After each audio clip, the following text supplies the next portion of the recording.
ਅਕਾਲ ਤਖਤ ਸਾਹਿਬ ਦੇ ਸਨਮੁਖ ਜਦੋਂ ਬੜੀ ਵੱਡੀ ਗਿਣਤੀ ਵਿੱਚ ਸਿੱਖ ਸੰਗਤਾਂ ਪਹੁੰਚੀਆਂ ਹੋਈਆਂ ਸੀ ਤਾਂ ਹਰੇਕ ਦੇ ਮਨ ਵਿੱਚ ਇਹ ਖਦਸ਼ਾ ਸੀਗਾ। ਜਦੋਂ ਵੀ ਇੱਥੇ ਸਿੱਖ ਨੌਜਵਾਨ ਖਾਲਿਸਤਾਨ ਜਿੰਦਾਬਾਦ ਦੀ ਨਾਅਰੇਬਾਜ਼ੀ ਕਰਦੇ ਆ ਤੇ ਉਸ ਮੌਕੇ ਸ਼੍ਰੋਮਣੀ ਗੁਰਦੁਆਰਾ ਪ੍ਰਬੰਧਕ ਕਮੇਟੀ ਦੀ ਟਾਸਕ ਫੋਰਸ ਤੇ ਨਾਲ ਹੀ ਖੁਫੀਆ ਏਜੰਸੀਆਂ ਦੇ ਅਧਿਕਾਰੀ ਤੇ ਬਹੁਤ ਵੱਡੀ ਗਿਣਤੀ ਵਿੱਚ ਸਿਵਲ ਕੱਪੜਿਆਂ ਦੇ ਵਿੱਚ ਆਏ ਹੋਏ ਪੁਲਿਸ ਮੁਲਾਜ਼ਮ ਜਿਹੜੇ ਆ ਉਹ ਸਿੱਖ ਨੌਜਵਾਨਾਂ ਦਾ ਕਟਾਪਾ ਕਰਨਾ ਸ਼ੁਰੂ ਕਰ ਦਿੰਦੇ ਵੀ ਸਿੱਖ ਸੰਗਤਾਂ ਦੇ ਵਿੱਚ ਜਿਹੋ ਜਿਹਾ ਰੋਸ ਗਿਆਨੀ ਗੁਰਬਚਨ ਸਿੰਘ ਖਿਲਾਫ ਹੁੰਦਾ ਸੀ ਅਜੇ ਤੱਕ ਗਿਆਨੀ ਹਰਪ੍ਰੀਤ ਸਿੰਘ ਦੇ ਖਿਲਾਫ ਉਹੋ ਜਿਹਾ ਨਹੀਂ। ਜਦੋਂ ਵੀ ਕੋਈ ਭਾਰਤੀ ਲੀਡਰ ਕਿਸੇ ਪਾਕਿਸਤਾਨੀ ਸਿੱਖ ਆਗੂ ਨਾਲ ਸੰਬੰਧ ਉਹਦੇ ਦਿਖਦੇ ਕਰਦੇ ਸੀ ਤਾਂ ਭਾਰਤ ਦਾ ਮੀਡੀਆ ਬੜਾ ਭੰਡੀ ਪ੍ਰਚਾਰ ਕਰਦਾ ਹੁੰਦਾ ਸੀਗਾ ਕਿ ਲਓ ਜੀ ਇਹ ਤਾਂ ਪਾਕਿਸਤਾਨ ਨਾਲ ਰਲ ਗਏ ਤੇ ਇਸ ਗੱਲ ਦਾ ਡਰ, ਇਸ ਦਾ ਕਹਿਰ ਸਿੱਖ ਮਨਾਂ 'ਚ ਬਿਠਾਉਣ ਦੇ ਲਈ ਕਿ ਪਾਕਿਸਤਾਨੀ ਜਿਹੜੇ ਸਿੱਖ ਨੇ ਉਹ ਪਤਾ ਨਹੀਂ ਕਿੱਡੇ ਕੁ AK-47 ਦੇ ਝੋਲੇ ਭਰੀ ਫਿਰਦੇ ਆ, ਬੰਬਾਂ ਗਰਨੇਡਾਂ ਦੇ ਟੈਂਕਾਂ ਦੇ, ਜਿਹੜੇ ਉਹ ਜਦੋਂ ਕੋਈ ਜੱਫੀ ਪਾਉਂਦਾ ਉਹਦੀ ਜੇਬ 'ਚ ਪਾ ਦਿੰਦੇ ਆ। ਇੰਡੀਆ ਦਾ ਪੂਰਾ ਜ਼ੋਰ ਲੱਗਿਆ ਰਹਿੰਦਾ ਕਿ ਕਿਤੇ ਪੰਜਾਬ ਦੇ ਲੋਕਾਂ ਦੇ, ਪੰਜਾਬ ਦੇ ਸਿੱਖਾਂ ਦੇ ਪਾਕਿਸਤਾਨ ਦੇ ਲੋਕਾਂ ਨਾਲ ਜਾਂ ਪਾਕਿਸਤਾਨ ਦੇ ਸਿੱਖਾਂ ਨਾਲ ਰਿਸ਼ਤੇ ਜਿਹੜੇ ਆ ਉਹ ਮਿੱਠਤ ਪਿਆਰ ਵਾਲੇ ਨਾ ਹੋ ਜਾਣ, ਇਹਨਾਂ ਦੇ ਰਿਸ਼ਤੇ ਜਿਹੜੇ ਆ ਉਹ ਵਿਰੋਧ ਵਾਲੇ ਬਣੇ ਰਹਿਣ। ਇਹਦੇ ਲਈ ਅਰਬਾਂ ਖਰਬਾਂ ਰੁਪਈਏ ਸਰਕਾਰ ਖਰਚਦੀ ਹੈ। ਇੱਕ ਪਾਸੇ ਬਾਦਲ ਦਲ ਖੱਖੜੀਆਂ ਕਰੇਲੇ ਹੋ ਕੇ ਢੀਂਡਸੇ ਹੋਣੀ, ਬ੍ਰਹਮਪੁਰੇ ਹੋਣੀ ਵੱਖਰੀ ਆਪਦੀ ਪਾਰਟੀ ਬਣਾਉਂਦੇ ਫਿਰਦੇ ਆ, ਦੂਜੇ ਪਾਸੇ ਬਾਦਲ ਦਲ ਜਿਹੜਾ ਹੈ ਉਹ ਬੇਅਦਬੀ ਦੇ ਜਿਹੜੀ ਬਰਗਾੜੀ ਵਾਲੀ ਘਟਨਾ ਜਾਂ ਕੋਟਕਪੂਰਾ ਬਾਈਬਲ ਕਲਾਂ ਕਾਂਡ ਹੈ, ਇਹ ਸਾਰੀ ਗੱਲ ਤੋਂ ਅਜੇ ਤੱਕ ਮੁਕਤ ਨਹੀਂ ਹੋ ਸਕਿਆ ਤੇ ਨਾ ਹੋ ਸਕਣਾ। ਲੋਕਾਂ ਨੂੰ ਇਸ ਗੱਲ ਦਾ ਪੂਰਾ ਯਕੀਨ ਹੈ ਕਿ ਇਹ ਸਾਰਾ ਜਿਹੜਾ ਪਾਪ ਆ ਇਹਦੇ ਪਿੱਛੇ ਬਾਦਲ ਪਰਿਵਾਰ ਜਿਹੜਾ ਹੈ, ਬਾਕੀ ਤਾਂ ਵਿਚਾਰੇ ਐਵੇਂ ਰੇਲੂ ਕੱਟੇ ਵਾਂਗੂ ਮਗਰ ਤੁਰੇ ਫਿਰਦੇ ਆ ਵੀ ਕੁਝ ਮਿਲੂਗਾ, ਕੋਈ ਸਰਕਾਰ ਬਣੂਗੀ, ਕੋਈ ਵਜ਼ੀਰੀ, ਕੋਈ ਚੇਅਰਮੈਨ ਨਹੀਂ, ਪਰ ਅਸਲੀ ਲਾਹਾ ਜਿਹੜਾ ਉਹ ਬਾਦਲ ਦਲ ਲੈਂਦਾ। TV 84 ਉੱਤੇ ਪ੍ਰੋਗਰਾਮ ਖਬਰ ਦੀ ਖਬਰ ਦੇਖ ਰਹੇ ਸਾਰੇ ਦਰਸ਼ਕਾਂ ਨੂੰ ਮੈਂ ਸਰਬਜੀਤ ਸਿੰਘ ਘੁਮਾਣ ਫਤਿਹ ਅਰਜ਼ ਕਰਦਾ ਜੀ। ਵਾਹਿਗੁਰੂ ਜੀ ਕਾ ਖਾਲਸਾ, ਵਾਹਿਗੁਰੂ ਜੀ ਕੀ ਫਤਿਹ। ਘੱਲੂਘਾਰੇ ਦਿਹਾੜੇ ਵਾਲੇ ਦਿਨ ਅਕਾਲ ਤਖਤ ਸਾਹਿਬ ਦੇ ਸਨਮੁਖ ਜਦੋਂ ਬੜੀ ਵੱਡੀ ਗਿਣਤੀ ਵਿੱਚ ਸਿੱਖ ਸੰਗਤਾਂ ਪਹੁੰਚੀਆਂ ਹੋਈਆਂ ਸੀ ਤਾਂ ਹਰੇਕ ਦੇ ਮਨ ਵਿੱਚ ਇਹ ਖਦਸ਼ਾ ਸੀਗਾ ਕਿ ਜਿਵੇਂ ਪਿਛਲੇ ਕਈ ਸਾਲਾਂ ਤੋਂ ਜਦੋਂ ਵੀ ਇੱਥੇ ਸਿੱਖ ਨੌਜਵਾਨ ਖਾਲਿਸਤਾਨ ਜਿੰਦਾਬਾਦ ਦੀ ਨਾਅਰੇਬਾਜ਼ੀ ਕਰਦੇ ਆ ਤੇ ਉਸ ਮੌਕੇ ਸ਼੍ਰੋਮਣੀ ਗੁਰਦੁਆਰਾ ਪ੍ਰਬੰਧਕ ਕਮੇਟੀ ਦੀ ਟਾਸਕ ਫੋਰਸ ਤੇ ਨਾਲ ਹੀ ਖੁਫੀਆ ਏਜੰਸੀਆਂ ਦੇ ਅਧਿਕਾਰੀ ਤੇ ਬਹੁਤ ਵੱਡੀ ਗਿਣਤੀ ਵਿੱਚ ਸਿਵਲ ਕੱਪੜਿਆਂ ਦੇ ਵਿੱਚ ਆਏ ਹੋਏ ਪੁਲਿਸ ਮੁਲਾਜ਼ਮ ਜਿਹੜੇ ਆ ਉਹ ਸਿੱਖ ਨੌਜਵਾਨਾਂ ਦਾ ਕਟਾਪਾ ਕਰਨਾ ਸ਼ੁਰੂ ਕਰ ਦਿੰਦੇ ਤੇ ਹਰ ਵਾਰ ਇਹ ਜਿਹੜੀ ਕਾਰਵਾਈ ਆ ਉਹ ਇੰਨੀ ਲਗਾਤਾਰ ਹੋ ਰਹੀ ਆ ਕਿ ਇਸ ਵਾਰ ਵੀ ਸ਼ਾਇਦ ਇਹ ਸਾਰਾ ਕੁਝ ਵਾਪਰਨਾ। ਇਸ ਤਰੀਕੇ ਦੇ ਨਾਲ ਜਦੋਂ ਸਾਰੇ ਉੱਥੇ ਹਾਜ਼ਰ ਸੀਗੇ ਤਾਂ ਜਦੋਂ ਗਿਆਨੀ ਹਰਪ੍ਰੀਤ ਸਿੰਘ ਨੇ ਆਪਦੀ ਤਕਰੀਰ ਅੰਦਰ ਸ਼ੁਰੂ ਕੀਤੀ ਤੇ ਬਾਹਰ ਸੰਗਤਾਂ ਨੇ ਖਾਲਿਸਤਾਨ ਜਿੰਦਾਬਾਦ ਦੀ ਨਾਅਰੇਬਾਜ਼ੀ ਸ਼ੁਰੂ ਕੀਤੀ ਤਾਂ ਇਸ ਗੱਲ ਨੂੰ ਆਪਾਂ ਪਹਿਲਾਂ ਥੋੜਾ ਜਿਹਾ ਵਿਚਾਰ ਲਈਏ ਵੀ ਸਿੱਖ ਸੰਗਤਾਂ ਦੇ ਵਿੱਚ ਜਿਹੋ ਜਿਹਾ ਰੋਸ ਗਿਆਨੀ ਗੁਰਬਚਨ ਸਿੰਘ ਖਿਲਾਫ ਹੁੰਦਾ ਸੀ ਅਜੇ ਤੱਕ ਗਿਆਨੀ ਹਰਪ੍ਰੀਤ ਸਿੰਘ ਦੇ ਖਿਲਾਫ ਉਹੋ ਜਿਹਾ ਨਹੀਂ ਹੈ। ਜਿਸ ਤਰੀਕੇ ਦੀਆਂ ਗੱਲਾਂ ਬਾਤਾਂ ਗਿਆਨੀ ਗੁਰਬਚਨ ਸਿੰਘ ਨੇ ਆਪਦੇ ਜਥੇਦਾਰੀ ਦੇ ਪੀਰੀਅਡ ਦੌਰਾਨ ਕੀਤੀਆਂ, ਉਸ ਤਰੀਕੇ ਦੀ ਗੱਲਬਾਤ ਜਾਂ ਉਸ ਤਰੀਕੇ ਦਾ ਕੁਛ ਰੋਸ ਅਜੇ ਇਸ ਜਥੇਦਾਰ ਪ੍ਰਤੀ ਨਹੀਂ ਹੈ। ਉਲਟਾ ਪਿਛਲੀਆਂ ਕੁਝ ਗੱਲਾਂ ਬਾਤਾਂ ਤਾਂ ਇਹੋ ਜਿਹੀਆਂ ਵੀ ਕੀਤੀਆਂ ਵੀ ਇੱਕ ਟਾਈਮ ਦੇ ਉੱਤੇ ਲੋਕਾਂ ਨੂੰ ਇਉਂ ਲੱਗਣ ਲੱਗ ਗਿਆ ਸੀਗਾ ਕਿ ਗਿਆਨੀ ਹਰਪ੍ਰੀਤ ਸਿੰਘ ਪੰਥ ਦੇ ਸਾਂਝੇ ਮਾਂਝੇ ਜਥੇਦਾਰ ਵੀ ਬਣ ਸਕਦੇ ਆ ਤੇ ਅਜੇ ਉਹ ਕਾਰਜਕਾਰੀ ਜਥੇਦਾਰ ਨੇ। ਅਸਲ ਵਿੱਚ ਉਹ ਬਠਿੰਡਾ ਜਿਹੜਾ ਤਲਵੰਡੀ ਸਾਬੋ ਦਮਦਮਾ ਸਾਹਿਬ ਤਖਤ ਵਾ ਉਹਦੇ ਜਥੇਦਾਰ ਨੇ ਇੱਧਰ ਉਹਨਾਂ ਕੋਲੇ ਨਾਲ ਦੀ ਨਾਲ ਵਾਧੂ ਚਾਰਜ ਵਾਂਗੂ ਅਕਾਲ ਤਖਤ ਸਾਹਿਬ ਦਾ ਪ੍ਰਬੰਧ ਹੈ। ਜਦੋਂ ਪਿੱਛੇ ਜੇ ਪਾਕਿਸਤਾਨ ਦੇ ਵਿੱਚ ਉਹ ਗਏ ਤੇ ਉੱਥੇ ਸਿੱਖਾਂ ਨਾਲ ਫੋਟੋਆਂ ਕਰਾਈਆਂ, ਪਾਕਿਸਤਾਨੀ ਅਧਿਕਾਰੀ ਜਿਹੜੇ ਨੇ ਪਾਕਿਸਤਾਨ ਸਿੱਖ ਗੁਰਦੁਆਰਾ ਪ੍ਰਬੰਧਕ ਕਮੇਟੀ ਦੇ, ਤਾਂ ਉਹ ਇੱਕ ਬੜਾ ਉਹਨਾਂ ਦਾ ਚੰਗਾ ਕਦਮ ਮੰਨਿਆ ਗਿਆ ਸੀਗਾ। ਕਿਉਂਕਿ ਉਦੋਂ ਪਹਿਲਾਂ ਜਦੋਂ ਵੀ ਕੋਈ ਭਾਰਤੀ ਲੀਡਰ ਕਿਸੇ ਪਾਕਿਸਤਾਨੀ ਸਿੱਖ ਆਗੂ ਨਾਲ ਸੰਬੰਧ ਉਹਦੇ ਦਿਖਦੇ ਕਰਦੇ ਸੀ ਤਾਂ ਭਾਰਤ ਦਾ ਮੀਡੀਆ ਬੜਾ ਭੰਡੀ ਪ੍ਰਚਾਰ ਕਰਦਾ ਹੁੰਦਾ ਸੀਗਾ ਕਿ ਲਓ ਜੀ ਇਹ ਤਾਂ ਪਾਕਿਸਤਾਨ ਨਾਲ ਰਲ ਗਏ ਆ। ਤੇ ਇਸ ਗੱਲ ਦਾ ਡਰ, ਇਸ ਦਾ ਟਹਿਰ ਸਿੱਖ ਮਨਾਂ 'ਚ ਬਿਠਾਉਣ ਦੇ ਲਈ ਕਿ ਪਾਕਿਸਤਾਨੀ ਜਿਹੜੇ ਸਿੱਖ ਨੇ ਉਹ ਪਤਾ ਨਹੀਂ ਕਿੱਡੇ ਕੁ AK-47 ਦੇ ਝੋਲੇ ਭਰੀ ਫਿਰਦੇ ਆ, ਬੰਬਾਂ ਗਰਨੇਡਾਂ ਦੇ ਟੈਂਕਾਂ ਦੇ, ਜਿਹੜੇ ਉਹ ਜਦੋਂ ਕੋਈ ਜੱਫੀ ਪਾਉਂਦਾ ਉਹਦੀ ਜੇਬ 'ਚ ਪਾ ਦਿੰਦੇ ਆ। ਸੋ ਜੱਫੀ ਦੀ ਜਾਂ ਮੇਲ ਮੁਲਾਕਾਤ ਦੀ ਸਿੱਖਾਂ ਦੀ, ਪਾਕਿਸਤਾਨੀ ਸਿੱਖਾਂ ਅਤੇ ਭਾਰਤੀ ਸਿੱਖਾਂ ਦੀ ਜਾਂ ਪੰਜਾਬ ਦੇ ਸਿੱਖਾਂ ਦੀ ਇੰਨੀ ਜ਼ਿਆਦਾ ਇਹਨਾਂ ਲੋਕਾਂ ਨੂੰ ਕੌੜ ਆ, ਚਿੜ ਵਾ ਵੀ ਜਦੋਂ ਨਵਜੋਤ ਸਿੰਘ ਸਿੱਧੂ ਨੇ ਤੇ ਬਾਜਵੇ ਨੇ, ਜਿਹੜਾ ਉਹਨਾਂ ਦਾ ਫੌਜਾਂ ਦਾ ਮੁਖੀ ਸੀ, ਉਹਦੀ ਜੱਫੀ ਚੋਂ ਵੀ ਇਹਨਾਂ ਨੂੰ ਬੜੀ ਸਮੱਸਿਆ ਆਈ ਸੀ। ਸੋ ਜਿਹੜਾ ਭਾਰਤ ਅਤੇ ਪਾਕਿਸਤਾਨ ਦੇ ਰਿਸ਼ਤੇ ਨੇ ਉਹਦੇ ਤਹਿਤ ਇੰਡੀਆ ਦਾ ਪੂਰਾ ਜ਼ੋਰ ਲੱਗਿਆ ਰਹਿੰਦਾ ਕਿ ਕਿਤੇ ਪੰਜਾਬ ਦੇ ਲੋਕਾਂ ਦੇ, ਪੰਜਾਬ ਦੇ ਸਿੱਖਾਂ ਦੇ ਪਾਕਿਸਤਾਨ ਦੇ ਲੋਕਾਂ ਨਾਲ ਜਾਂ ਪਾਕਿਸਤਾਨ ਦੇ ਸਿੱਖਾਂ ਨਾਲ ਰਿਸ਼ਤੇ ਜਿਹੜੇ ਆ ਉਹ ਮਿੱਠਤ ਪਿਆਰ ਵਾਲੇ ਨਾ ਹੋ ਜਾਣ। ਇਹਨਾਂ ਦੇ ਰਿਸ਼ਤੇ ਜਿਹੜੇ ਆ ਉਹ ਵਿਰੋਧ ਵਾਲੇ ਬਣੇ ਰਹਿਣ। ਇਹਦੇ ਲਈ ਅਰਬਾਂ ਖਰਬਾਂ ਰੁਪਈਏ ਸਰਕਾਰ ਖਰਚਦੀ ਹੈ। ਤੇ ਇਸ ਪ੍ਰੋਜੈਕਟ ਦੇ ਤਹਿਤ ਉਹਨਾਂ ਨੇ ਬੜਾ ਕੂੜ ਪ੍ਰਚਾਰ, ਭੰਡੀ ਪ੍ਰਚਾਰ ਕੀਤਾ ਹੁੰਦਾ ਹੈ, ਜਿੱਤੋਂ ਬੜਾ ਅਸਰ ਜਿਹੜਾ ਸੀ ਉਹ ਪਿਆ ਸੀ। ਪਰ ਜਦੋਂ ਗਿਆਨੀ ਹਰਪ੍ਰੀਤ ਸਿੰਘ ਉੱਥੇ ਗਏ, ਇਹਨਾਂ ਨੇ ਫੋਟੋਆਂ ਲਹਾਈਆਂ ਵੀ ਤੇ ਉਸ ਗੱਲ ਦਾ ਕਰਾਰਾ ਜਿਹਾ ਜਵਾਬ ਵੀ ਦੇਤਾ ਵੀ ਫੋਟੋਆਂ ਤਾਂ ਲਹਾਵਾਂਗੇ। ਸੋ ਬੜਿਆ ਉਸ ਚੀਜ਼ ਦਾ ਫਰਕ ਪਿਆ ਸੀਗਾ।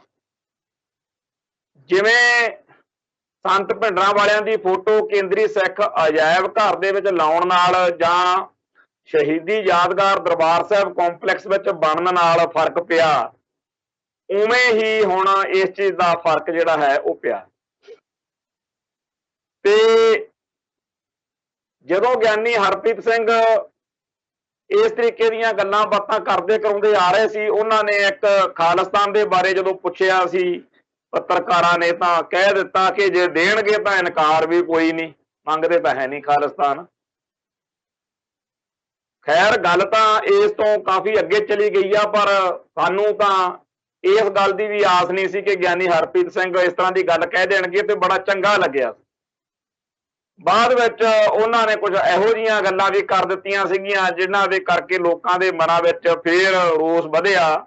ਖਾਸ ਤੌਰ ਦੇ ਉੱਤੇ ਜਿੱਦਣ ਸ਼੍ਰੋਮਣੀ ਗੁਰਦੁਆਰਾ ਪ੍ਰਬੰਧਕ ਕਮੇਟੀ ਦੀ ਸਥਾਪਨਾ ਦਾ, ਕਿਉਂਕਿ 1920 ਚ ਸਥਾਪਨਾ ਹੋਈ ਸੀ ਨਵੰਬਰ ਚ, ਤੇ ਨਵੰਬਰ 2020 ਦੇ ਵਿੱਚ ਸਥਾਪਨਾ ਦੀ ਸ਼ਤਾਬਦੀ ਮਨਾਉਣੀ ਸੀ। ਉਦਣ ਗਿਆਨੀ ਹਰਪ੍ਰੀਤ ਸਿੰਘ ਨੂੰ ਪਤਾ ਨਹੀਂ ਕਿਹਨੇ ਇਹ ਅਕਲ ਦੇਤੀ, ਉੱਥੇ ਕਹਿ ਦੇ ਵੀ ਜਿਹੜਾ ਇਹ ਹੈਗਾ ਸ਼੍ਰੋਮਣੀ ਅਕਾਲੀ ਦਲ ਬਾਦਲ, ਜਿਹਨੂੰ ਬਾਦਲ ਦਲ ਕਹੀਦਾ, ਵੀ ਇਹ ਤਾਂ ਹੈਗੇ ਆ ਪੰਥਕ, ਤੇ ਜਿਹੜੇ ਇਹਨਾਂ ਦਾ ਵਿਰੋਧ ਕਰਦੇ ਆ ਵੀ ਉਹ ਸਾਰੇ ਜਿਹੜੇ ਨੇ ਉਹ ਹੈਗੇ ਆ ਜੀ ਕਾਂਗਰਸ ਦੇ ਏਜੰਟ। ਸੋ ਇਸ ਗੱਲ ਨੇ ਕਾਫੀ ਜ਼ਿਆਦਾ ਖਲਾਰਾ ਪਾਉਣਾ ਸੀ ਤੇ ਉਹ ਪਿਆ। ਖੈਰ ਜਿਹੜਾ ਇਹ ਸਾਰਾ ਚੱਲਦਾ ਰਿਹਾ ਚੱਕਰ, ਉਹਦੇ ਵਿੱਚ ਬਾਰ-ਬਾਰ ਇਹੋ ਜਿਹੇ ਬਿਆਨ ਜਥੇਦਾਰ ਸਾਹਿਬ ਦੇ ਦਿੰਦੇ ਆ ਜਿਹਦੇ ਨਾਲ ਲੋਕਾਂ ਨੂੰ ਖੁਸ਼ੀ ਹੋ ਜਾਂਦੀ ਆ, ਬਾਰ-ਬਾਰ ਇਹੋ ਜਿਹੇ ਬਿਆਨ ਵੀ ਦੇ ਦਿੰਦੇ ਆ ਜਿਹਦੇ ਨਾਲ ਨਾਰਾਜ਼ਗੀ ਹੋ ਜਾਂਦੀ। ਇਸ ਵਾਰ ਵੀ ਲੱਗਦਾ ਇਹੀ ਸੀ, ਮੰਨਿਆ ਸਾਰਿਆਂ ਨੇ ਇਹੀ ਸੀ ਕਿ ਕੋਈ ਚੱਜ ਹੱਲ ਦੀ ਗੱਲ ਵਿੱਚੋਂ ਨਿਕਲਣੀ ਨਹੀਂ। ਸੋ ਜਦੋਂ ਗਿਆਨੀ ਹਰਪ੍ਰੀਤ ਸਿੰਘ 6 ਜੂਨ ਨੂੰ ਘੱਲੂਘਾਰੇ ਦਿਹਾੜੇ ਮੌਕੇ ਆਪਦੇ ਵਿਚਾਰਾਂ ਦੀ ਸਾਂਝ ਪਾ ਰਹੇ ਸੀ ਤਾਂ ਬਾਹਰ ਖਾਲਿਸਤਾਨੀ ਨਾਅਰੇਬਾਜ਼ੀ ਬੜੇ ਜ਼ੋਰਦਾਰ ਤਰੀਕੇ ਨਾਲ ਹੋ ਰਹੀ ਸੀ। ਐਨ ਉਸ ਮੌਕੇ ਗਿਆਨੀ ਹਰਪ੍ਰੀਤ ਸਿੰਘ ਨੇ ਅੰਦਰ ਇਹੋ ਜਿਹੀਆਂ ਗੱਲਾਂ ਵੀ ਕਰ ਕਰਾ ਦਿੱਤੀਆਂ ਵੀ ਜਿਹੜੀ ਇਹ ਖਾਲਿਸਤਾਨੀ ਨਾਅਰੇਬਾਜ਼ੀ ਆ ਕਿ ਜਿਹੜਾ ਸਾਡੇ ਅੰਦਰ ਜੋ ਕੁਝ ਸਾਡੀ ਕੌਮ ਨਾਲ ਸਿੱਖਾਂ ਨਾਲ ਵਾਪਰਿਆ ਹੈ ਉਹਦੇ ਕਰਕੇ ਜਿਹੜੀ ਸਾਡੇ ਅੰਦਰ ਇੱਕ ਪੀੜ ਦਾ ਦਰਦ ਦਾ ਅਹਿਸਾਸ ਆ ਵੀ ਇਹ ਉਹਦੇ ਵਿੱਚੋਂ ਖਾਲਿਸਤਾਨ ਦੀ ਨਾਅਰੇਬਾਜ਼ੀ ਨਿਕਲਦੀ ਆ। ਜਿਹੜੀ ਸਾਡੀ ਪੀੜ ਆ ਸਾਡਾ ਦਰਦ ਵਾ ਉਹਨੂੰ ਥੋੜਾ ਜਿਹਾ ਇਹਦੇ ਨਾਲ ਧੀਰਜ ਮਿਲਦਾ, ਪ੍ਰਵਾਸ ਮਿਲਦਾ, ਸਾਨੂੰ ਆਰਾਮ ਮਿਲਦਾ। ਉਹਨਾਂ ਦੀ ਇਹ ਬਿਆਨਬਾਜ਼ੀ ਜਿਹੜੀ ਸੀ ਉਹਦੇ ਨਾਲ ਜਦੋਂ ਜਥੇਦਾਰ ਅਕਾਲ ਤਖਤ ਖਾਲਿਸਤਾਨ ਦੀ ਨਾਅਰੇਬਾਜ਼ੀ ਨੂੰ ਜਾਇਜ਼ ਠਹਿਰਾ ਰਿਹਾ ਹੋਵੇ ਤਾਂ ਫਿਰ ਥੱਲੇ ਰੋਕਣ ਵਾਲਿਆਂ ਨੂੰ ਥੋੜੀ ਜਿਹੀ ਔਖ ਹੋ ਜਾਂਦੀ ਆ। ਉਹ ਇਸ ਕਰਕੇ ਉਸ ਦਿਨ ਬੜੀ ਗਹਿ ਗੱਡਮੀ ਖਾਲਿਸਤਾਨ ਲਈ ਨਾਅਰੇਬਾਜ਼ੀ ਹੋਈ। ਸ਼ਾਮ ਨੂੰ ਬਾਅਦ ਵਿੱਚ ਸ਼੍ਰੋਮਣੀ ਗੁਰਦੁਆਰਾ ਪ੍ਰਬੰਧਕ ਕਮੇਟੀ ਦੀ ਪ੍ਰਧਾਨ ਬੀਬੀ ਜਾਗੀਰ ਕੌਰ ਨੂੰ ਪੁੱਛਿਆ ਪ੍ਰੈਸ ਨੇ ਤਾਂ ਉਹਨਾਂ ਨੇ ਵੀ ਕਹਿਤਾ ਵੀ ਹਾਂ ਇਹ ਠੀਕ ਹੀ ਹੋਈ ਆ, ਜੋ ਜਥੇਦਾਰ ਸਾਹਿਬ ਦੀ ਸਟੇਟਮੈਂਟ ਆ ਇਹ ਵਧੀਆ, ਮੈਂ ਇਹਨੂੰ ਓਕੇ ਕਰਦੀ। ਜਦੋਂ ਅਕਾਲ ਤਖਤ ਸਾਹਿਬ ਦੇ ਜਥੇਦਾਰ ਨੇ ਤੇ ਸ਼੍ਰੋਮਣੀ ਕਮੇਟੀ ਦੇ ਪ੍ਰਧਾਨ ਨੇ ਖਾਲਿਸਤਾਨ ਲਈ ਨਾਅਰੇਬਾਜ਼ੀ ਨੂੰ ਜਾਇਜ਼ ਦੱਸਤਾ ਤਾਂ ਉਸ ਦਿਨ ਇਸ ਗੱਲ ਦਾ ਹੋ ਗਿਆ ਕਿ ਕੋਈ ਖਲਰਬਾਜ਼ੀ ਨਹੀਂ ਪਈ। ਪਰ ਇਸ ਗੱਲ ਦੇ ਨਾਲ ਹੀ ਚਰਚਾ ਫਿਰ ਇਹ ਵੀ ਚੱਲ ਪਈ ਵੀ ਇਸ ਵਾਰ ਕਿਉਂਕਿ ਆਖਰੀ ਸਾਲ ਆ ਇਸ ਸਰਕਾਰ ਦੇ ਅਧੀਨ ਤੇ ਬਾਦਲ ਦਲ ਨਹੀਂ ਚਾਹੁੰਦਾ ਕਿ ਪਹਿਲਾਂ ਹੀ ਜਿਹੜਾ ਪੰਥਕ ਧਿਰਾਂ ਨਾਲ ਵਿਰੋਧ ਆ ਵੀ ਉਹ ਹੋਰ ਜ਼ਿਆਦਾ ਵਧੇ। ਇੱਕ ਪਾਸੇ ਬਾਦਲ ਦਲ ਖੱਖੜੀਆਂ ਕਰੇਲੇ ਹੋ ਕੇ ਢੀਂਡਸੇ ਹੋਣੀ, ਬ੍ਰਹਮਪੁਰੇ ਹੋਣੀ ਵੱਖਰੀ ਆਪਦੀ ਪਾਰਟੀ ਬਣਾਉਂਦੇ ਫਿਰਦੇ ਆ। ਦੂਜੇ ਪਾਸੇ ਬਾਦਲ ਦਲ ਜਿਹੜਾ ਹੈ ਉਹ ਬੇਅਦਬੀ ਦੇ ਜਿਹੜੀ ਬਰਗਾੜੀ ਵਾਲੀ ਘਟਨਾ ਜਾਂ ਕੋਟਕਪੂਰਾ ਬਾਈਬਲ ਕਲਾਂ ਕਾਂਡ ਹੈ ਇਹ ਸਾਰੀ ਗੱਲ ਤੋਂ ਅਜੇ ਤੱਕ ਮੁਕਤ ਨਹੀਂ ਹੋ ਸਕਿਆ ਤੇ ਨਾ ਹੋ ਸਕਣਾ। ਜਿਸ ਤਰੀਕੇ ਨਾਲ ਡੇਰਾ ਸਰਸਾ ਵਾਲਿਆਂ ਦੀ ਹਮਾਇਤ ਕੀਤੀ ਆ, ਜਿਸ ਤਰੀਕੇ ਨਾਲ ਉਹਨਾਂ ਦੁਸ਼ਟਾਂ, ਪਾਪੀਆਂ ਤੇ ਗੁਨਾਹਗਾਰ ਲੋਕਾਂ ਨੂੰ ਬਚਾਇਆ, ਜਿਸ ਤਰੀਕੇ ਨਾਲ ਉਹਨਾਂ ਜ਼ਾਲਮ ਸੈਣੀ ਵਰਗਿਆਂ ਨੂੰ ਤੇ ਚਰਨਜੀਤ ਸ਼ਰਮੇ ਵਰਗਿਆਂ ਨੂੰ ਤੇ ਹੋਰ ਗੁਰਦੀਪ ਸਿੰਘ ਪੰਧੇਰ ਵਰਗਿਆਂ ਨੂੰ, ਹੋਰ ਪੁਲਸੀਆਂ ਨੂੰ, ਇਹ ਸਾਰੀ ਗੱਲਬਾਤ ਦੇ ਵਿੱਚ ਪੁਲਿਸ ਅਤੇ ਡੇਰਾ ਸਰਸਾ ਦੀ ਹਮਾਇਤ ਕਰਨ ਤੋਂ ਬਾਅਦ ਜਿਹੜਾ ਢੀਠਪੁਣਾ, ਹੰਕਾਰ, ਉਹ ਸਾਰੀ ਚੀਜ਼ ਨੇ ਬਾਦਲ ਦਲ ਦਾ ਸੱਤਿਆਨਾਸ਼ ਕੀਤਾ ਹੋਇਆ ਹੈ। ਤੇ ਉਹ ਕਈ ਵਾਰੀ ਬੰਦੇ ਦੀ ਗੱਲ ਕਹੀ ਉਹਦੇ ਗੱਲ ਪੈ ਜਾਂਦੀ ਆ। ਆਪਦੇ ਵੱਲੋਂ ਤਾਂ ਬੜਾ ਪੱਤਾ ਜਿਹਾ ਖੇਡਿਆ ਸੀਗਾ ਕਿ ਅਸੀਂ ਤਾਂ ਜੀ ਇਹ ਅਰਦਾਸ ਕਰਦੇ ਆ ਕਿ ਉਹਦਾ ਕੱਖ ਨਾ ਰਵੇ ਜਿਹਨੇ ਇਸ ਬੇਅਦਬੀ ਦੇ ਮੁੱਦੇ ਉੱਤੇ ਸਿਆਸਤ ਕੀਤੀ ਆ, ਉਹ ਫਲਾਨਾ ਕੀਤਾ, ਧਮਕਾਨਾ ਕੀਤਾ। ਪਰ ਲੋਕ ਜਿਹੜੇ ਨੇ ਉਹ ਕਹਿੰਦੇ ਆ ਸੱਚੇ ਪਾਤਸ਼ਾਹ ਅਰਦਾਸ ਪੂਰੀ ਹੋ ਜੇ ਇਹ, ਕਿਉਂਕਿ ਲੋਕਾਂ ਨੂੰ ਇਸ ਗੱਲ ਦਾ ਪੂਰਾ ਯਕੀਨ ਹੈ ਕਿ ਇਹ ਸਾਰਾ ਜਿਹੜਾ ਪਾਪ ਆ ਇਹਦੇ ਪਿੱਛੇ ਬਾਦਲ ਪਰਿਵਾਰ ਜਿਹੜਾ ਹੈ, ਬਾਕੀ ਤਾਂ ਵਿਚਾਰੇ ਐਵੇਂ ਰੇਲੂ ਕੱਟੇ ਵਾਂਗੂ ਮਗਰ ਤੁਰੇ ਫਿਰਦੇ ਆ ਵੀ ਕੁਝ ਮਿਲੂਗਾ, ਕੋਈ ਸਰਕਾਰ ਬਣੂਗੀ, ਕੋਈ ਵਜ਼ੀਰੀ, ਕੋਈ ਚੇਅਰਮੈਨ ਨਹੀਂ, ਪਰ ਅਸਲੀ ਲਾਹਾ ਜਿਹੜਾ ਉਹ ਬਾਦਲ ਦਲ ਲੈਂਦਾ। ਸਿੱਖਾਂ ਦੇ ਇਸ਼ਟ ਦੀ ਬੇਅਦਬੀ ਕਾਰਨ ਕਰਾਉਣ ਤੋਂ ਬਾਅਦ ਜੇ ਕਿਤੇ ਬਾਦਲ ਦਲ ਉਧਰ ਸਟੈਂਡ ਲੈ ਜਾਂਦਾ ਤਾਂ ਗੱਲ ਹੀ ਹੋਰ ਹੋਣੀ ਸੀ। ਕਹਿਣਾ ਕੀ ਹੁੰਦਾ, ਡੀਜੀਪੀ ਆ ਜਿਹੜਾ ਉਹਨੂੰ ਬਿਠਾ ਕੇ ਕਹਿਣਾ ਹੁੰਦਾ ਕਿ ਭਾਈ ਇਹ ਟਾਈਮ ਲੈ ਲਾ ਮੇਰੇ ਤੋਂ ਜਿੰਨਾ ਲੈਣਾ, ਹਫ਼ਤੇ 10 ਦਿਨ ਦਾ। ਜਿਨ੍ਹਾਂ ਨੇ ਸਾਡੇ ਸਿੱਖਾਂ ਦੇ ਇਸ਼ਟ ਦੀ ਬੇਅਦਬੀ ਕੀਤੀ ਆ ਉਹ ਲੱਭਣੇ ਵੀ ਆ, ਉਹਨਾਂ ਤੋਂ ਮਨਵਾਉਣਾ ਵੀ ਆ ਤੇ ਕੋਈ ਵੀ ਕੱਚ ਨਾ ਰਹਿ ਜੇ, ਦੁਨੀਆ ਨੂੰ ਪੂਰਾ ਯਕੀਨ ਵੀ ਹੋਵੇ ਤੇ ਬਾਅਦ ਵਿੱਚ ਉਹ ਜਿਉਂਦੇ ਵੀ ਨਹੀਂ ਛੱਡਣੇ। ਇਸੇ ਪੰਜਾਬ ਦੀ ਪੁਲਿਸ ਨੇ ਹਜ਼ਾਰਾਂ ਲੱਖਾਂ ਬੇਦੋਸ਼ੀਆਂ ਨੂੰ ਘਾਣ ਕੀਤਾ ਹੈ। ਇਸੇ ਪੁਲਿਸ ਨੇ ਅੱਜ ਵੀ ਜੈਪਾਲ ਭੁੱਲਰ ਦਾ ਮੁਕਾਬਲਾ ਬਣਾਇਆ, ਹੋਰ ਵੀ ਬੜੇ ਮੁਕਾਬਲੇ ਝੂਠੇ ਸੱਚੇ ਇਹ ਸਰਕਾਰ, ਇਹ ਪੁਲਿਸ ਬਣਾਉਂਦੀ ਆ। ਪਰ ਜੇ ਕਿਤੇ ਬੇਅਦਬੀ ਵਾਲਿਆਂ ਦਾ ਉਸ ਦਿਨ ਕੰਡਾ ਨਿਕਲ ਜਾਂਦਾ ਤਾਂ ਜਿਨ੍ਹਾਂ ਨੇ ਬਾਅਦ ਵਿੱਚ ਬੇਅਦਬੀਆਂ ਕੀਤੀਆਂ ਨੇ ਹੁਣ ਤੱਕ ਉਹਨਾਂ ਨੂੰ ਪਤਾ ਹੋਣਾ ਸੀਗਾ ਕਿ ਠੋਕਦੇ ਵੀ ਅਗਲੇ। ਹੁਣ ਆਪ ਤਾਂ ਇਹਨਾਂ ਨੇ ਕੀ ਠੋਕਣਾ, ਥਕਵਾਉਣਾ ਸੀ, ਉਲਟਾ ਇਹਨਾਂ ਨੇ ਉਹਨਾਂ ਨੂੰ ਇੰਨੀ ਜ਼ਿਆਦਾ ਜੈਡ ਸਿਕਿਉਰਟੀਆਂ ਦੇਤੀਆਂ ਕਿ ਕੋਈ ਹੋਰ ਬਣਾ ਕੰਡਾ ਕੱਢ ਸਕੇ। ਸਾਡੇ ਇਸ਼ਟ ਦੀ ਬੇਅਦਬੀ ਕਰਨ ਵਾਲੇ ਸਾਡੀਆਂ ਅੱਖਾਂ ਦੇ ਸਾਹਮਣੇ ਸਾਡੀ ਹਿੱਕ ਤੇ ਬਰੋਟਾ ਲਾ ਦਿੱਤਾ ਹੈ। ਸੋ ਬਾਦਲ ਦਲ ਨੂੰ ਇਸ ਗੱਲ ਦਾ ਭਲੀ ਭਾਂਤ ਪਤਾ, ਜਿਹੜੀ ਕਸਰ ਰਹਿੰਦੀ ਸੀਗੀ ਉਹ 2017 ਦੀਆਂ ਜਦੋਂ ਇਲੈਕਸ਼ਨਾਂ ਆਈਆਂ ਇਹਨਾਂ ਨੂੰ ਲੱਗਿਆ ਉਹ ਕਾਫੀ ਟਾਈਮ ਬਾਅਦ ਵਿੱਚ ਬਾਦਲ ਪਰਿਵਾਰ ਇਹ ਰੰਡੀ ਰੋਣਾ ਪਾਉਂਦਾ ਵੀ ਰਿਹਾ ਕਿ ਠੀਕ ਆ ਜੀ, ਸਾਤੋਂ ਗਲਤੀ ਹੋਈ ਸੀ, ਤੁਸੀਂ ਸਾਤੋਂ ਸੱਤਾ ਖੋਲੀ, ਹੁਣ ਸਾਨੂੰ ਉਹ ਗੱਲ ਗਈ ਆਈ, ਅਗਲੀ ਵਾਰ ਦੇਖਾਂਗੇ। ਇਹਨਾਂ ਨੂੰ ਲੱਗਦਾ ਹੈ ਕਿ ਜਿਹੜੀ 2022 ਦੀ ਇਲੈਕਸ਼ਨ ਆਉਣੀ ਆ, ਉਦੋਂ ਤੱਕ ਲੋਕ ਕਹਿਣਗੇ ਵੀ ਠੀਕ ਆ, ਇਹਨਾਂ ਨੂੰ ਤਾਂ ਆਪਾਂ ਇਸ ਗੱਲ ਦੀ ਸਜ਼ਾ ਦੇਣੀ ਸੀ, ਦੇ ਲਈ, ਤੇ ਹੁਣ ਅੱਗੇ ਚੱਲੀਏ। ਪਰ ਗੱਲ ਇਹ ਬਣਦੀ ਦਿਖਦੀ ਨਹੀਂ, ਕਿਉਂਕਿ ਪੰਥ ਨਾਲ ਟਕਰਾਅ ਜਿਹੜਾ ਉਹ ਲਗਾਤਾਰ ਜਾਰੀ ਹੈ। ਆ ਜਿਹੜੇ 300-400 ਸਰੂਪ ਗਾਇਬ ਹੋ ਗਏ, ਉਹਨਾਂ ਦਾ ਲੇਖਾ ਹਿਸਾਬ ਦੇ ਕੇ ਸੰਗਤਾਂ ਨੂੰ ਸੰਤੁਸ਼ਟ ਕਰਨ ਦੀ ਥਾਂ ਇੱਥੇ ਫਿਰ ਚੰਦ ਚੜ੍ਹਦਾ ਗੁਰਸਿੱਖਾਂ ਦਾ ਕੁੱਟ ਕਟਾਪਾ ਕਰਕੇ, ਜਿਵੇਂ ਬਾਈਬਲ ਕਲਾਂ ਕੋਟਕਪੂਰੇ ਲਾਠੀ ਚਾਰਜ ਕੀਤਾ ਸੀ, ਉਵੇਂ ਇੱਥੇ ਕਰ ਦਿੱਤਾ।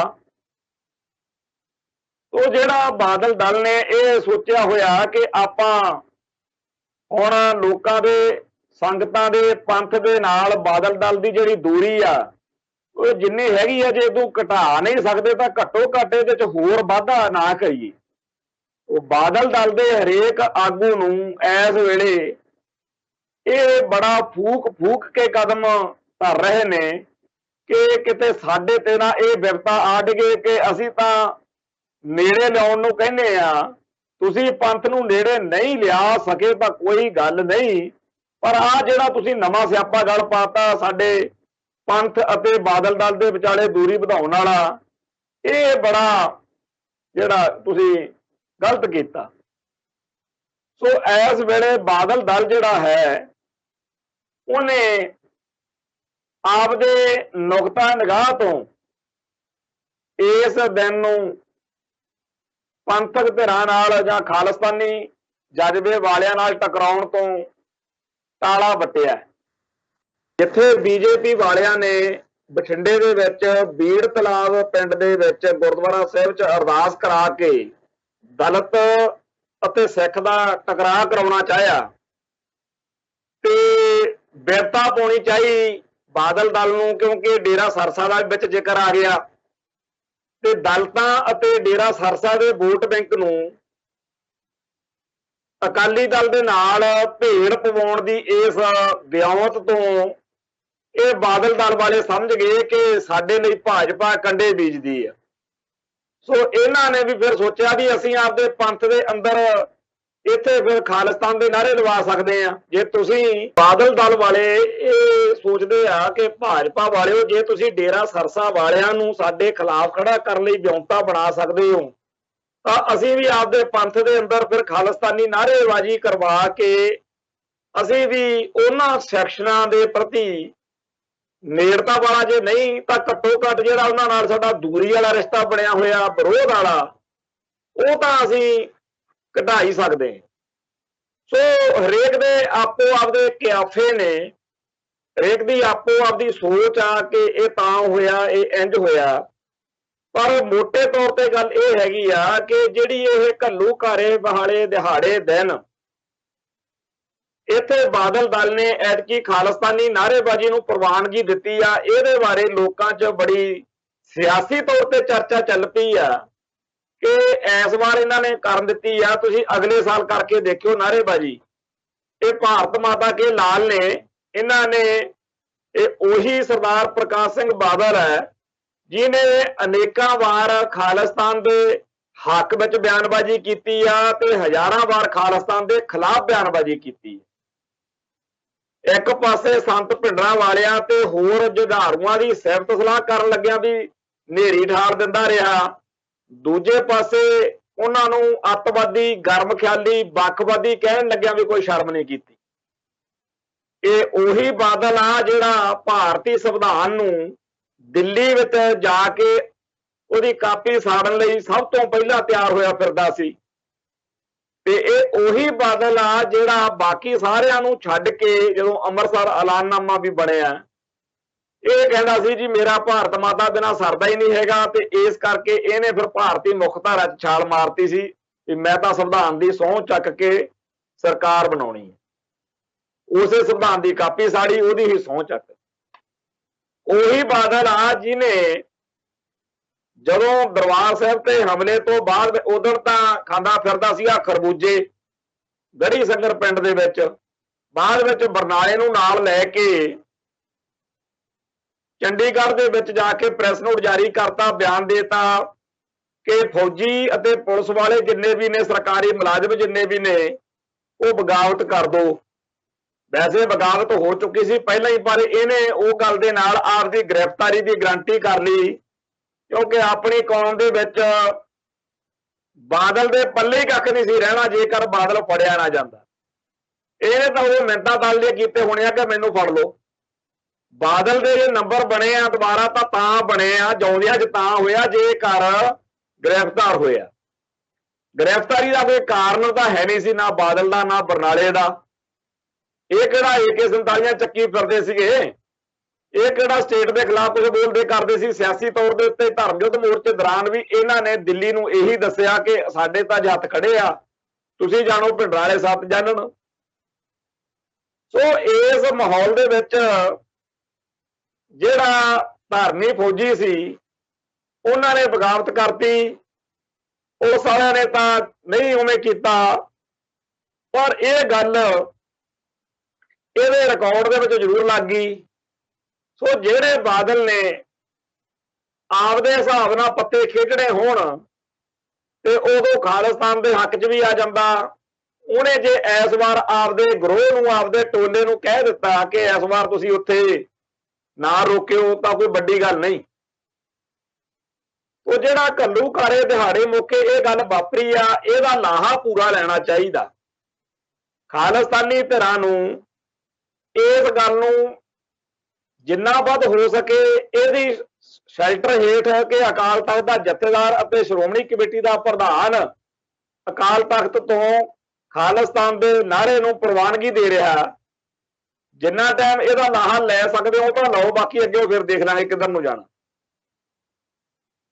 ਉਹ ਇਸ ਸਾਰੇ ਉੱਤੇ ਚਰਚਾ ਜਿਹੜੀ ਆ ਉਹ ਚੱਲਣੀ ਸੁਭਾਵਿਕ ਸੀ, ਕਿਉਂਕਿ ਜਦੋਂ ਇੱਕ ਪੁੱਠੀ ਗੱਲ ਹੋ ਜਾਵੇ, ਕਿਸੇ ਨੂੰ ਆਸ ਹੀ ਨਹੀਂ ਸੀ।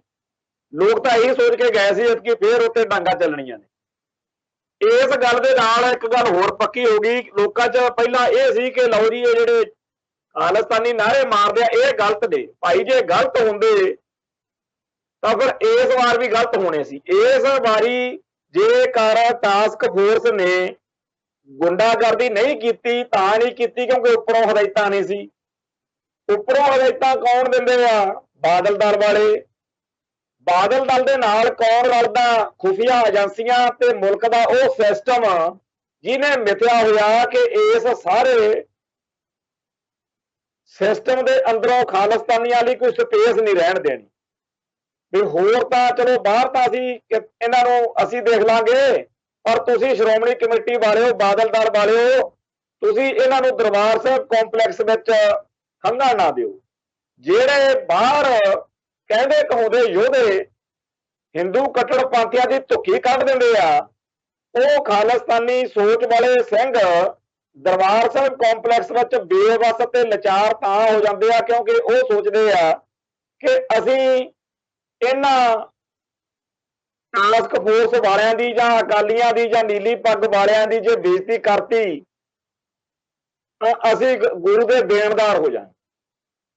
ਇਹਨਾਂ ਨੇ ਸ਼ਰਮ ਲਾਈ ਹੋਈ ਆ ਅਸੀਂ ਇਹ ਕੰਮ ਨਾ ਕਰੀਏ। ਪਰ ਮੈਨੂੰ ਇਉਂ ਲੱਗਦਾ ਕਿ ਇੱਕ ਨਾ ਇੱਕ ਦਿਨ ਉਹ ਆਉਣਾ ਜਦੋਂ ਟਾਸਕ ਫੋਰਸ ਦੇ ਸਤਾਏ ਹੋਏ ਕਿਸੇ ਸਿੱਖ ਨੇ ਕੋਈ ਦੂਜਾ ਰਾਹ ਫੜ ਲੈਣਾ ਤੇ ਫੇਰ ਕਹਿਣਾ ਜੀ ਹਿੰਸਾ ਹੋ ਗਈ, ਬੜਾ ਮਾੜਾ ਵਾਪਰ ਗਿਆ। ਅੱਜ ਇਸ ਗੁੰਡਾਗਰਦੀ ਨੂੰ ਰੋਕਿਆ ਨਹੀਂ ਜਾ ਰਿਹਾ। ਚਲੋ ਜਿਹੜਾ ਬੀਬੀ ਜਗੀਰ ਕੌਰ ਨੇ ਇਸ ਵਾਰ ਪਹਿਲੀ ਵਾਰ ਉਹਦੀ ਪ੍ਰਧਾਨਗੀ ਦੇ ਵਿੱਚ ਘੱਲੂਘਾਰਾ ਦਿਹਾੜਾ ਮਨਾਇਆ ਜਾਣਾ ਸੀ ਕਿ ਜੇ ਪੀਸਫੁਲ ਤੇ ਸ਼ਾਂਤੀ ਦੇ ਨਾਲ ਮਨਾਇਆ ਜਾਏਗਾ ਤਾਂ ਉਹਦੇ ਵੀ ਨੰਬਰ ਬਣਨਗੇ। ਤੇ ਉਹ ਆਪਦੇ ਸਿਸਟਮ ਦੇ ਵਿੱਚ ਉਹ ਵੀ ਨਹੀਂ ਸੀ ਚਾਹੁੰਦੀ ਤੇ ਗਿਆਨੀ ਹਰਪ੍ਰੀਤ ਸਿੰਘ ਤੇ ਹੋਰ ਸਾਰਿਆਂ ਨੇ ਰਲ ਕੇ ਜਿਸ ਤਰੀਕੇ ਨਾਲ ਕਾਂਗਰਸ ਦੇ ਖਿਲਾਫ ਮਾਹੌਲ ਸਿਰਜਣ ਦੇ ਲਈ ਯਤਨ ਜਿਹੜੇ ਰਹਿੰਦੇ ਨੇ, ਜਿਹਦੇ ਵਿੱਚੋਂ ਉਹ ਗੁਰੂ ਸਾਹਿਬ ਦੀ ਸਰੂਪ ਦੀ ਉਹ ਭੀੜ ਜਿਹੜੀ ਘੱਲੂਘਾਰੇ ਦਿਹਾੜੇ ਮੌਕੇ ਇਸ ਵਾਰ ਪ੍ਰਦਰਸ਼ਿਤ ਕੀਤੀ ਗਈ ਕਿ ਲਓ ਜੀ ਇਹਦੇ ਚ ਕਾਂਗਰਸ ਨੇ ਉਦੋਂ ਗੋਲੀ ਮਾਰੀ ਸੀਗੀ, ਫੌਜ ਨੇ ਉਦੋਂ ਗੋਲੀ ਮਾਰੀ ਸੀ ਘੱਲੂਘਾਰੇ ਮੌਕੇ। ਹਕੀਕਤ ਵਿੱਚ ਇਹਨਾਂ ਦੀ ਕੋਈ ਵੀ ਚਾਲ ਹੋਵੇ, ਲੋਕ ਗੁਰੂ ਤੇ ਚਰਚਾ ਕਰਦੇ ਆ ਕਿ ਭਾਈ ਤੁਸੀਂ ਕਿੱਧਰੋਂ ਆ ਗਏ, ਹੁਣ ਤੁਹਾਨੂੰ ਕਿੱਧਰੋਂ ਚੇਤਾ ਆ ਗਿਆ, ਤੁਸੀਂ ਤਾਂ ਸਾਰੀਆਂ ਨਿਸ਼ਾਨੀਆਂ ਆਪ ਮਟਾਈਆਂ ਨੇ। ਦਰਬਾਰ ਸਾਹਿਬ ਕੰਪਲੈਕਸ ਦੇ ਅੰਦਰ ਕੋਈ ਇਹੋ ਜਿਹੀ ਨਿਸ਼ਾਨੀ ਤੁਸੀਂ ਰਹਿਣ ਨਹੀਂ ਦਿੱਤੀ ਜੀ ਤੋਂ ਪਤਾ ਲੱਗ ਸਕੇ ਕਿ ਇੱਥੇ ਕੀ ਭਾਣੇ ਵਾਪਰੇ ਸੀ। ਸਾਰੀ ਦੁਨੀਆ ਦੇ ਲੋਕ ਕਲਪਦੇ ਆ ਕਿ ਬਾਦਲ ਦਲ ਨੇ, ਅਕਾਲੀਆਂ ਨੇ, ਟੌੜੇ ਹੋਣਾ ਨੇ, ਸਾਰਿਆਂ ਨੇ ਜਿਹੜੀ ਹੋਰ ਖੇਡ ਖਾਧੀ ਵੱਖਰੀ, ਪਰ ਆਹ ਕੰਮ ਬੜਾ ਮਾੜਾ ਕੀਤਾ। ਉਹ ਨਿਸ਼ਾਨੀਆਂ, ਉਹ ਗੋਲੀਆਂ ਦੇ ਨਿਸ਼ਾਨ ਜਿੱਥੇ ਥੋੜੇ ਬਹੁਤੇ ਹੈਗੇ ਆ, ਇਸ ਵਾਰ ਇਹ ਪੂਰਾ ਮਿੱਥ ਕੇ ਉਹਨਾਂ ਨੂੰ ਉਭਾਰਿਆ ਗਿਆ, ਜਾਣ ਕੇ ਲੋਕਾਂ ਨੂੰ ਦਿਖਾਇਆ ਗਿਆ ਕਿ ਲਓ ਜੀ ਆ ਇੱਥੇ ਕਾਂਗਰਸ ਦੇ ਰਾਜ ਵਿੱਚ ਗੋਲੀਆਂ ਚੱਲੀਆਂ ਸੀ। ਤੇ ਨਾਲ ਦੀ ਨਾਲ ਉਹ ਸਰੂਪ ਜਿਹੜਾ ਸੀ ਉਹਦੀ ਗੱਲ ਚਲਾਈ ਗਈ ਬਈ ਫੇਰ ਕੀ ਹੋ ਗਿਆ, ਜੇਕਰ ਸਾਡੇ ਕੋਲੋਂ ਬਰਗਾੜੀ ਦੇ ਵਿੱਚ ਬੇਅਦਬੀ ਹੋ ਗਈ, ਸਾਡੇ ਰਾਜ ਵਿੱਚ ਹੋ ਗਈ, ਤਾਂ ਕਾਂਗਰਸ ਦੇ ਰਾਜ ਵਿੱਚ ਵੀ ਤਾਂ ਬੇਅਦਬੀ ਹੋਈ ਆ। ਆਹ ਦੇਖ ਲਓ ਤੁਹਾਡੇ ਸਾਹਮਣੇ, ਆਹ ਸਰੂਪ ਦੇ ਵਿੱਚ ਗੋਲੀ ਵੱਜੀ ਸੀ।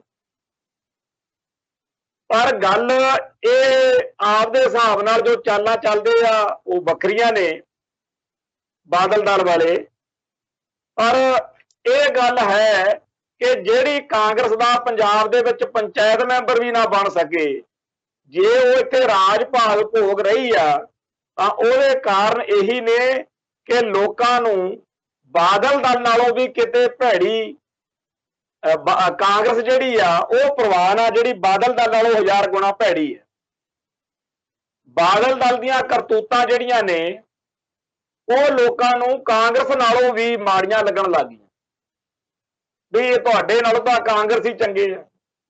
ਤੇ ਹੁਣ ਲੋਕ ਦੇਖ ਰਹੇ ਨੇ ਕਿ ਵੱਡਾ ਬਾਦਲ ਪਾਸੇ ਕੀਤਾ ਹੋਇਆ ਤੇ ਸਰਦਾਰ ਸੁਖਬੀਰ ਸਿੰਘ ਬਾਦਲ ਨੇ ਝੰਡਾ ਚੱਕਿਆ ਹੋਇਆ।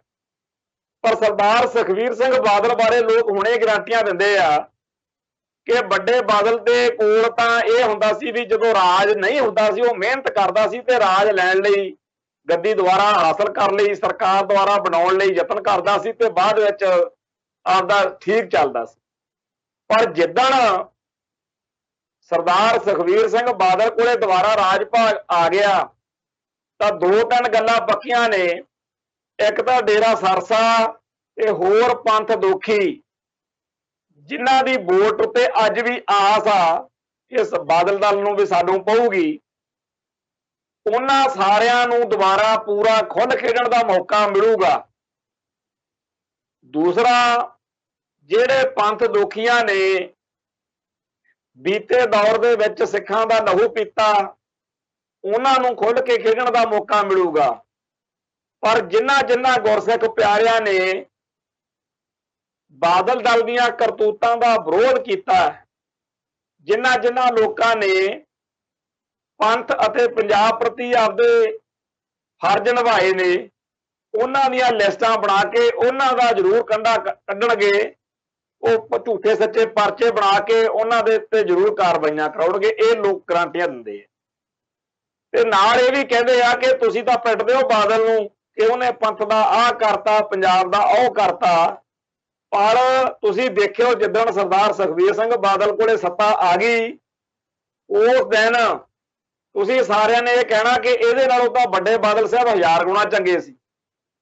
ਤੇ ਇਹ ਤੁਹਾਡੇ ਕੋਲੋਂ ਕਹਾ ਕੇ ਜਾਊਗਾ ਸੁਖਬੀਰ ਸਿੰਘ ਬਾਦਲ ਕਿ ਪ੍ਰਕਾਸ਼ ਸਿੰਘ ਬਾਦਲ ਕਿਤੇ ਵਧੀਆ ਸੀ।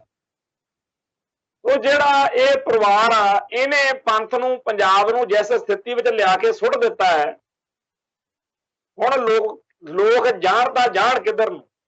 ਕਈ ਭੈਣ ਭਰਾ ਗੱਲ ਕਰਦੇ ਆ ਕਿ ਬਾਦਲ ਦਲ ਨੂੰ ਤਾਂ ਚਲੋ ਨਹੀਂ ਵੋਟ ਪਾਉਂਦੇ, ਹੁਣ ਪਾਈਏ ਕਿਹਨੂੰ? ਆਮ ਆਦਮੀ ਪਾਰਟੀ ਨੂੰ ਪਾਈਏ ਕਿ ਬ੍ਰਹਮਪੁਰ ਤੇ ਢੀਂਡਸੇ ਵਾਲੀ ਪਾਰਟੀ ਨੂੰ ਪਾ ਦਈਏ ਕਿ ਆਪਾਂ ਕਾਂਗਰਸ ਨੂੰ ਪਾਈਏ ਕਿ ਭਾਜਪਾ ਨੂੰ ਪਾਈਏ, ਇਹਨੂੰ ਪਾਈਏ? ਸੋ ਜਿਹੜਾ ਆਉਣ ਵਾਲੇ ਦਿਨ ਨੇ, ਆਉਣ ਵਾਲੇ ਜਿਹੜੇ ਮਹੀਨੇ ਨੇ, ਇਹਨਾਂ ਦੇ ਵਿੱਚ ਹਰੇਕ ਧਿਰ ਨੇ ਵੋਟ ਬੈਂਕ ਦੀ ਰਾਜਨੀਤੀ ਤਹਿਤ ਬੜੇ ਚੰਦ ਚਾੜਨੇ। ਬਹੁਤ ਕੁਝ ਚੰਗਾ ਮਾੜਾ ਵਾਪਰ ਸਕਦਾ ਹੈ। ਜਿਵੇਂ ਮੌੜ ਮੰਡੀ ਦੇ ਵਿੱਚ ਬਲਾਸਟ ਹੋਇਆ, ਮਾਸੂਮ ਜਾਨਾਂ ਚਲੇ ਗਈਆਂ, 5 ਸਾਲ ਰਾਜ ਭਾਗ ਭੋਗ ਲਿਆ, ਤੇ ਉਸ ਬੰਬ ਧਮਾਕੇ ਦੇ ਕਨੈਕਸ਼ਨ ਕਾਂਗਰਸੀ ਲੀਡਰਾਂ ਨਾਲ ਜੁੜਦੇ ਆ। ਉਸ ਬੰਬ ਧਮਾਕੇ ਦੀ ਡੇਰਾ ਸਰਸਾ ਨਾਲ ਵੀ ਕਹਾਣੀ ਜੁੜਦੀ ਆ, ਪਰ ਉਸ ਬੰਬ ਧਮਾਕੇ ਦਾ ਕੱਖ ਨਹੀਂ ਹੋਣ ਦਿੱਤਾ। ਇਵੇਂ ਦੀਆਂ ਕਈ ਖੂਨ ਖਰਾਬੇ ਵਾਲੀਆਂ ਵਾਰਦਾਤਾਂ ਤੇ ਹੋਰ ਕਈ ਕਾਂਡ ਜਿਹੜੇ ਆ, ਉਹਨਾਂ ਬਾਰੇ ਲੋਕਾਂ ਦੇ ਮਨਾਂ ਵਿੱਚ ਖਦਸ਼ੇ ਆ ਕਿ ਆਉਣ ਵਾਲੇ ਦਿਨਾਂ ਵਿੱਚ ਹੋਣਗੇ। ਤੇ ਖਾਸ ਤੌਰ ਦੇ ਉੱਤੇ YouTube ਚੈਨਲਾਂ ਦੇ ਰਾਹੀਂ ਪੰਜਾਬ ਦੇ ਵਿੱਚ ਲਾਂਬੂ ਲਵਾਉਣ ਦੇ ਯਤਨ ਕੀਤੇ ਜਾ ਸਕਦੇ ਆ। YouTube ਚੈਨਲ ਜਿਹੜੇ ਨੇ, ਉਹਨਾਂ ਰਾਹੀਂ ਅਸੀਂ ਦੇਖਦੇ ਆ, ਕਈ ਵਾਰ ਬੇਨਤੀ ਕੀਤੀ ਆ ਕਿ ਜਿਹੜਾ ਲੁਧਿਆਣੇ ਵਾਲਾ ਗੁਰਸਿਮਰਨ ਮੰਡਵਾ, ਅੰਮ੍ਰਿਤਸਰ ਵਾਲਾ ਸੁਧੀਰ ਸੂਰੀ ਆ, ਇੱਕ ਭਾਰਦਵਾਜ ਆ, ਇੱਕ ਰੋਪੜ ਕੋਲੇ ਘਨਾਲੀ ਜਿਹਾ, ਵੀ ਆਹ 50-60 ਬੰਦੇ ਆ, ਜੇ YouTube ਚੈਨਲਾਂ ਵਾਲੇ ਇਹਨਾਂ ਦੀ ਇੰਟਰਵਿਊ ਦੇਣੀ ਬੰਦ ਕਰ ਦੇਣ, ਲੋਕ ਇਹਨਾਂ ਨੂੰ ਲਾਈਕ ਤੇ ਸ਼ੇਅਰ ਕਰਨਾ ਬੰਦ ਕਰ ਦੇਣ, 1 ਸਾਲ ਕਰਕੇ ਦੇਖ ਲਓ ਪੰਜਾਬ ਦੇ ਵਿੱਚ ਮੁਕੰਮਲ ਸ਼ਾਂਤੀ ਰਹੂਗੀ। ਕਿਉਂਕਿ ਇਹ ਬੰਦੇ ਲਾਂਬੂ ਲਾਉਂਦੇ ਆ ਤੇ ਲੋਕ ਜਿਹੜੇ ਨੇ ਉਸ ਅੱਗ ਦਾ ਸ਼ਿਕਾਰ ਹੋ ਕੇ ਪਤਾ ਨਹੀਂ ਕਿਹਦਾ ਘਰ ਮੱਚਣਾ। ਇਸ ਗੱਲ ਨੂੰ ਮੁੱਖ ਰੱਖਦਿਆਂ ਹੋਇਆਂ ਅਸੀਂ ਆਪਦੇ ਸਰੋਤਿਆਂ ਨੂੰ ਬੇਨਤੀ ਕਰਦੇ ਆ ਕਿ ਭਾਈ ਜਿਹੜਾ ਘੱਲੂਘਾਰੇ ਦਿਹਾੜੇ ਵਾਲੇ ਦਿਨ ਮਾਹੌਲ ਬਣਿਆ, ਉਹਦੇ ਤੋਂ ਕੁਝ ਸਬਕ ਵੀ ਸਿੱਖੀਏ। ਉਹ ਸਬਕ ਇਹ ਆ ਕਿ ਆਉਣ ਵਾਲਾ ਸਾਲ ਬੜਾ ਸੰਵੇਦਨਸ਼ੀਲ ਆ ਸਾਰਾ, ਵੋਟਾਂ ਵਾਲੇ ਦਿਨ ਤੱਕ। ਉਸ ਦਿਨ ਤੱਕ ਸਿੱਖ ਜਜ਼ਬਾਤਾਂ ਨੂੰ ਆਪੋ ਆਪਦੇ ਪੱਖ ਤੋਂ ਆਪਦੇ ਹੱਕ ਵਿੱਚ ਭੁਗਤਾਉਣ ਦੇ ਯਤਨ ਕੀਤੇ ਜਾਣਗੇ। ਵੋਟ ਰਾਜਨੀਤੀ ਤਹਿਤ ਕੁਝ ਹਿੰਸਕ ਜਾਂ ਅਹਿੰਸਕ ਇਹੋ ਜਿਹੀਆਂ ਘਟਨਾਵਾਂ ਵੀ ਹੋਣਗੀਆਂ ਜਿਹੜੀਆਂ ਸਾਡੇ ਮਨਾਂ ਨੂੰ ਕਿਸੇ ਦੇ ਹੱਕ 'ਚ ਜਾਂ ਕਿਸੇ ਦੇ ਖਿਲਾਫ ਕਰ ਸਕਣ। ਪੰਜਾਬ ਦੀ, ਭਾਰਤ ਦੀ ਰਾਜਨੀਤੀ ਜਿਹੜੀ ਆ, ਉਹਦੇ ਬਾਰੇ ਆਪਾਂ ਨੂੰ ਸਾਰਿਆਂ ਨੂੰ ਹੀ ਪਤਾ ਕਿ ਕਿਸੇ ਕਿਸਮ ਦਾ ਲਿਹਾਜ਼ ਨਹੀਂ ਕਰਦੇ, ਬੜੇ ਬੇਰਹਿਮ ਆ ਸਿਆਸਤਦਾਨ। ਸੋ ਇਸ ਸਾਰੇ ਚੱਕਰ ਦੇ ਵਿੱਚ ਨਿੱਕੀ ਗੱਲ ਤੇ ਖੁਸ਼ ਹੋ ਜਾਣਾ ਕਿ ਆਪਾਂ ਫੱਟੇ ਚੱਕਤੇ, ਜਾਂ ਨਿੱਕੀ ਜੀ ਗੱਲ ਤੇ ਉਦਾਸ ਹੋ ਜਾਣਾ ਕਿ ਲਓ ਜੀ ਮਾਰੇ ਗਏ, ਇਸ ਨਾਲੋਂ ਇੱਕ ਬੈਲੈਂਸਡ ਅਪਰੋਚ, ਸੰਤੁਲਿਤ ਵਿਹਾਰ ਜਿਹੜਾ ਕਰਨ ਦੀ ਆਦਤ ਪਾਉਣੀ ਪਊਗੀ, ਨਹੀਂ ਆਪਾਂ ਖਤਾ ਖਾਵਾਂਗੇ। ਸੋ ਅੱਜ ਦੇ ਇਸ ਲਾਈਵ ਦੇ ਰਾਹੀਂ ਮੈਂ ਸਮੁੱਚੇ ਭਾਈਚਾਰੇ ਨੂੰ ਇਹ ਬੇਨਤੀ ਕਰਦਾ ਕਿ ਘੱਲੂਘਾਰੇ ਦਿਹਾੜੇ ਮੌਕੇ ਜੋ ਖਾਲਿਸਤਾਨੀ ਨਾਅਰੇਬਾਜ਼ੀ ਨੂੰ ਸਹਿਮਤੀ ਪ੍ਰਵਾਨਗੀ ਮਿਲੀ ਆ, ਉਹਦੇ ਬਾਰੇ ਚਰਚਾ ਕਰੋ ਵੱਧ ਤੋਂ ਵੱਧ, ਤਾਂ ਕਿ ਅਸੀਂ ਉਹਨਾਂ ਨਤੀਜਿਆਂ ਦੀ ਪੜਤਾਲ ਕਰ ਸਕੀਏ ਜਿਨ੍ਹਾਂ ਕਰਕੇ ਇਹ ਖੁੱਲ੍ਹ ਦਿੱਤੀ ਗਈ ਆ, ਤੇ ਇਹਦਾ ਆਉਣ ਵਾਲੇ ਸਾਡੇ ਸਮੇਂ, ਆਉਣ ਵਾਲੇ ਦਿਨਾਂ ਉੱਤੇ ਕੀ ਅਸਰ ਪੈਣਾ, ਇਹ ਸਾਨੂੰ ਸਮਝ ਲੱਗ ਸਕੇ। ਸੋ ਇੰਨੀਆਂ ਬੇਨਤੀਆਂ ਪ੍ਰਵਾਨ ਕਰਨੀਆਂ। ਬੋਲਦਿਆਂ ਕੋਲੋਂ ਕੋਈ ਸ਼ਬਦ ਉੱਚਾ ਨੀਵਾਂ ਬੋਲਿਆ ਗਿਆ ਹੋਵੇ, ਸੰਗਤ ਬਖਸ਼ਣਯੋਗ ਹੈ। ਫਤਿਹ ਅਰਜ ਕਰਦੇ ਹਾਂ ਜੀ। ਨਾਨਕ ਨਾਮ ਚੜ੍ਹਦੀ ਕਲਾ, ਤੇਰੇ ਭਾਣੇ ਸਰਬੱਤ ਦਾ ਭਲਾ। ਵਾਹਿਗੁਰੂ ਜੀ ਕਾ ਖਾਲਸਾ, ਵਾਹਿਗੁਰੂ ਜੀ ਕੀ ਫਤਿਹ।